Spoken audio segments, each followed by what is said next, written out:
जो रुझान तेजी का बना है, जहां पर चौतरफा खरीदारी देखने को मिली, वो किसने लीड की और क्लोजिंग कहां पर होती है। तो निफ्टी बैंक आपके लिए एक आउट परफॉर्मर आया आज 48,800 के ऊपर। इनफैक्ट 48,900 तक हम पहुंचे थे, वहां से उसी के आसपास इस समय 400 पॉइंट का इजाफा। लेकिन निफ्टी देखिए, ये एक बार फिर डे हाई की तरफ बढ़कर करीब 19,722 के आसपास आता हुआ 19,737 मेरे ख्याल में कुछ ही देर पहले हमने दिन की ऊंचाई छुई थी। निफ्टी आईटी में मोमेंटम है करीब 150 अंकों का और मिड कैप्स ने भी भाग लिया। ओवरऑल हमने देखा है रुझान तेजी का, इसीलिए एडवांस डिक्लाइन रेशियो बेहद मजबूत आज। कुछ स्टॉक्स जो सबसे ज्यादा चले हैं आज के दिन, पहले तो बैंकिंग काउंटर्स, क्योंकि निफ्टी बैंक की चाल मजबूत होती हुई दिखाई दी। एचडीएफसी बैंक स्ट्रॉन्गेस्ट फुटिंग पर रहा, 1600 के ऊपर एक काउंटर आज क्लोज दिखाने की पूरी स्थिति में है।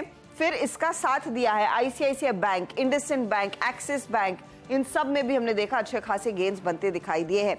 स्टेट बैंक ऑफ इंडिया को भी हम भूल नहीं सकते, क्योंकि पीएसयू बैंकों में तेजी की कमान उस स्टॉक के हाथ थी, वहां पर भी हमने देखा है आज के दिन 1.5% तक का इजाफा रहा। लेकिन एक काउंटर एलएनटी जो आज पूरे दिन धमाल मचा रहा है, क्योंकि यहां पर 32,000 करोड़ का अरामको की तरफ से ऑर्डर मिल सकता है, ये रिपोर्ट सजेस्ट कर रही है। 4% का इजाफा इस स्टॉक ने देखते ही देखते आपको पेश किया। 2847 के आसपास का क्लोज। एक और धमाकेदार मूव कोल इंडिया रहा है, और कोल इंडिया तो सरप्राइजिंग है, एक दिन में 7% बिना किसी बड़ी खबर के वो स्टॉक भागा है 273-74 के लेवल्स पर। सरकारी कंपनियों में जोश था, पीएफसी, आरईसी वीरू मेंशन कर रहे थे, पावर ग्रिड जैसे काउंटर्स में तेजी रही है। पावर स्पेस में हमने देखा है काफी ज्यादा एक्टिविटी और अच्छे वॉल्यूम्स पर दरअसल इन स्टॉक्स में खरीदारी रही। अच्छा, मिड कैप की तरफ अगर आए तो यूबीएल ऑफ कोर्स, वो भी आप ध्यान में रखिएगा। नए सीईओ की घोषणा हो चुकी है, विवेक गुप्ता कमान संभालते हुए दिखाई देंगे। स्टॉक 5% भागा। एक और स्टॉक जो दमदार गेंस दिखा रहा है, जहां पर ब्रोकर्स का भी इंटरेस्ट रहा है आज डीलिंग रूम में, बाटा इंडिया में भी गेंस देखने को मिले हैं।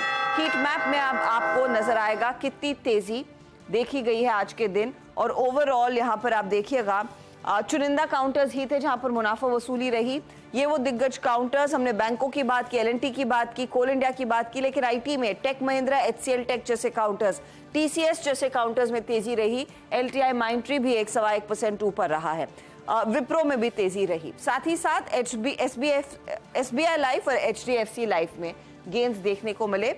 बैकफुट पर टाटा कंज्यूमर रहा है। दूसरे एफएमसीजी और ऑटो कंपनियों में कुछ मुनाफा वसूली। ब्रिटानिया नीचे आता हुआ, नेस्ले, एचयूएल में भी आधे % तक की गिरावट रही है। एमएनएम में भी कुछ मुनाफा वसूली के अंश देखने को मिले और बजाज फाइनेंस जैसे काउंटर्स भी थे जहां पर कुछ हल्की सी गिरावट देखी गई। लेकिन कुल मिलाकर ये एक्सपायरी, वीकली एक्सपायरी, सितंबर सीरीज की पहली वीकली एक्सपायरी एक स्ट्रॉन्गर ग्राउंड पर होती हुई 19,723 पर इंडेक्स जाकर टिका है और निफ्टी बैंक में भी 440 अंकों का इजाफा। सीधा सौदा में आशीष और नीरज के बीच का मुकाबला, वहां पर कौन